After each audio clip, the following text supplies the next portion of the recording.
vamos lá. Seguindo aqui, nós estamos falando da posse, especificamente dos efeitos da posse, não é? O que é que significa você ser possuidor? Quais são os efeitos de você ter a posse?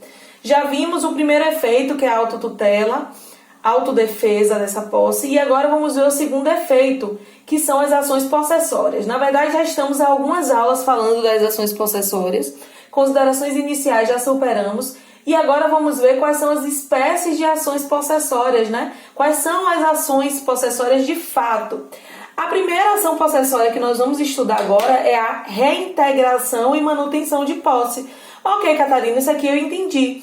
Vamos estudar uma espécie de ação possessória, que é um dos efeitos da posse, que é a reintegração e manutenção de posse. Isso aí eu entendi, tranquilo. Mas qual é a diferença, então, entre manutenção e reintegração? Bom, é isso que nós vamos estudar, tá? Ao longo das aulas, vocês já devem ter me ouvido falar sobre turbação e esbulho. E ficaram pensando, meu Deus, eu não sei o que é turbação e essa miserável não fala.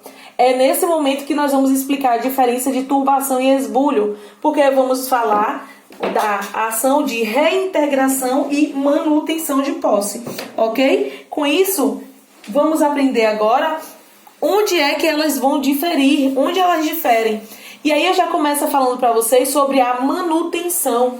Quando eu falo de manutenção, quando eu falo de manter, pressupõe que eu já tenho alguma coisa, né? E aí, quando houver manutenção, vocês vão pensar na turbação. Como assim?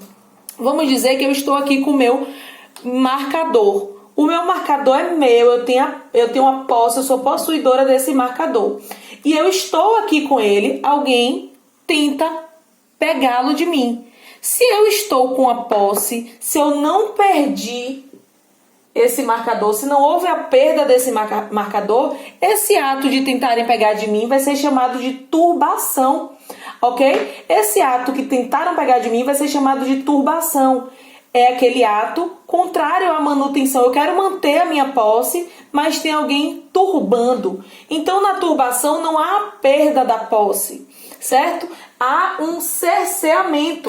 Eu fui cerceada, eu não estou utilizando a minha posse de maneira plena, certo? Eu não estou utilizando a minha posse de maneira plena, da maneira com que eu poderia estar utilizando ela por inteiro, ok? Eu sou impedida de utilizar a minha posse na sua plenitude, ok? Não sou impedida de utilizar a minha posse na plenitude. E aí, quando eu estou falando de manutenção, quando eu estou falando de manutenção da posse por turbação, não preciso comprovar um efetivo dano. Não precisa haver um efetivo prejuízo. Não preciso comprovar, né? Não depende de ter acontecido um dano ou um prejuízo. Basta que eu esteja sendo turbado. Aí, vamos estar diante da manutenção. Ok. Uma segunda possibilidade é a reintegração. Quando eu falo em reintegração, eu já lembro, né? Reintegrar significa que você perdeu e quer a coisa de volta. Então, reintegração vai tratar sobre o esbulho. E aí vocês vão ter que lembrar que turbação é manutenção e reintegração é esbulho. A forma como eu tenho de lembrar é reintegração. Segunda letra é a E e a última é O. Primeira letra do esbulho é E e a última é O. É como eu lembro. Não sei como é que vocês vão fazer, mas tem que lembrar que reintegração, esbulho, manutenção, turbação, tá? No esbulho, o que é que vai ter? O oposto da turbação, né? Quando eu sou esbulhada, eu tenho a perda da minha posse. Não é que eu fui cerceada parcialmente, não é que eu fui impedida de exercer a minha posse na sua plenitude, não. Eu perdi a minha posse. E a perda dessa posse pode se dar de 3 formas que a gente já viu. Por meio de violência, certo? E como é que vai ser a perda dessa posse por meio de violência? Essa violência pode ser uma violência física ou uma violência moral. Mas tem que haver, de fato, uma violência. E aí, por conta dessa violência, eu perdi completamente a minha posse. Ou ainda por precariedade. Já falamos aqui da precariedade, né? Mas vale lembrar que a precariedade é aquela em que há um abuso de direito, não é? O direito da pessoa foi abusado. Eu dei o exemplo da precariedade quando, por exemplo, eu tenho um contrato de aluguel, eu alugo um apartamento e aí finaliza o contrato, acaba o contrato e eu não devolvo. Eu digo, não vou devolver, vou ficar. Eu abusei de um direito, eu fui além de um direito que era meu. Mas aqui na precariedade, a posse se deu de uma forma pacífica, tá? Não houve violência, eu permaneci lá, mas não houve violência, eu apenas abusei de um direito, ok? Tem ainda o esbulho por meio de clandestinidade. Clandestinidade a gente já falou que é aquela que acontece na surdina, né? Quando você faz escondido, quando nas escondidas você vai lá e esbulha, você vai lá e toma a posse de outra pessoa, essa pessoa perde a posse. E aí, se ela perdeu, ela deixou de exercer influência. Ela não tem mais influência ali sobre aquela posse, influência nenhuma.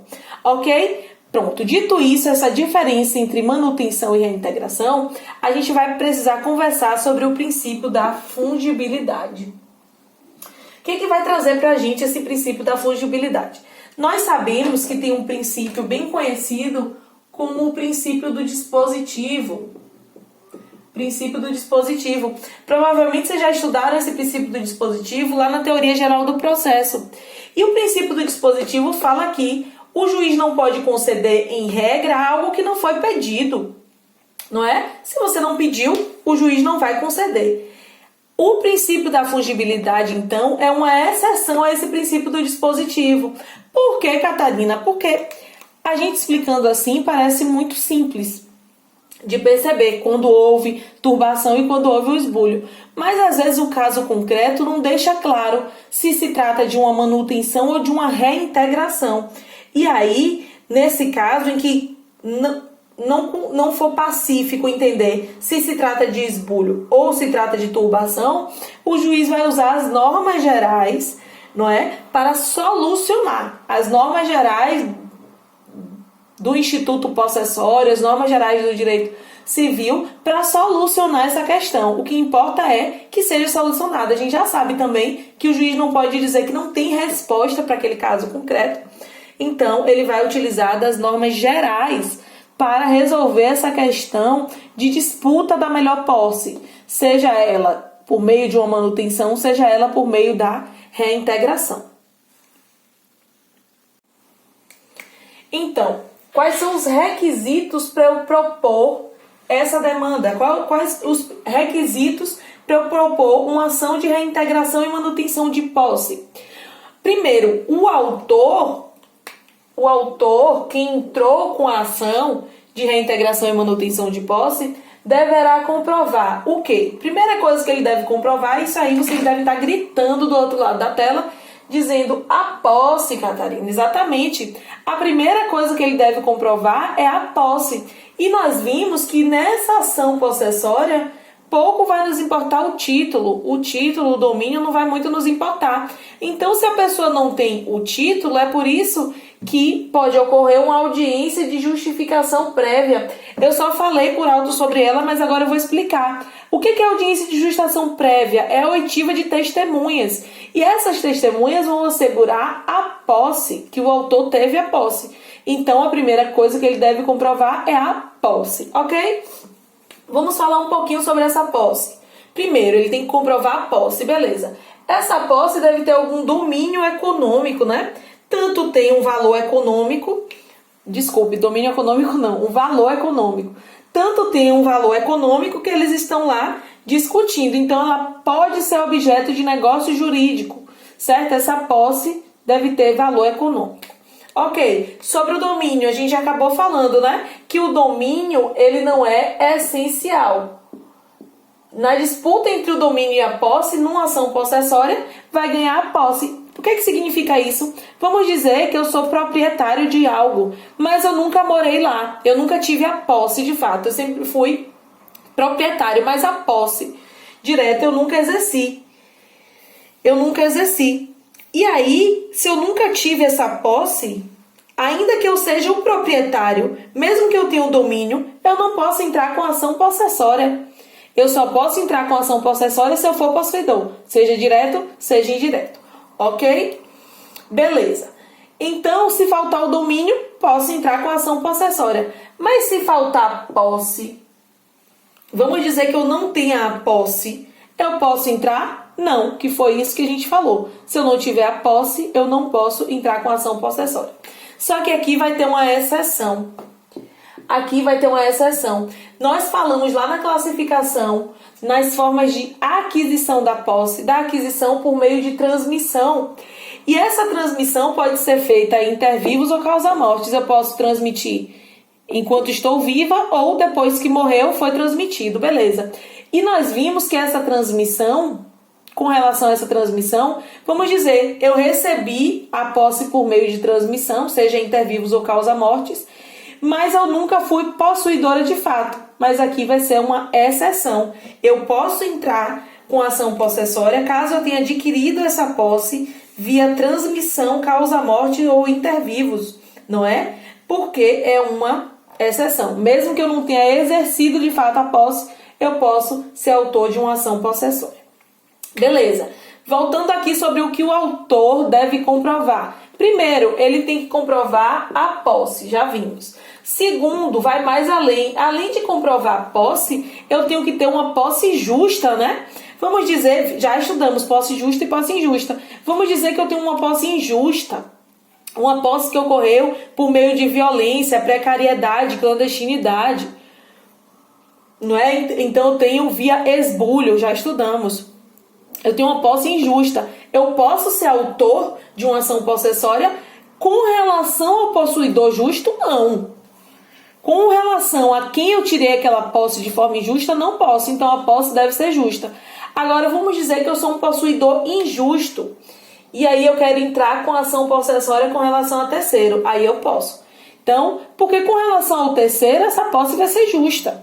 A posse é injusta com relação a quem eu agi com violência, precariedade ou clandestinidade. Ok? Então o autor tem que comprovar, além da posse, que é uma posse, que se trata de uma posse justa. Beleza. Ele tem que comprovar essas duas coisas. Agora, a boa-fé, ele não tem que comprovar. Por quê? Essa ação possessória de reintegração e manutenção de posse independe da comprovação de boa-fé. Pouco importa aqui se houve boa ou má-fé para configurar essa ação de reintegração e manutenção de posse, ok? Sigam comigo que vamos continuar estudando a ação de reintegração e manutenção de posse.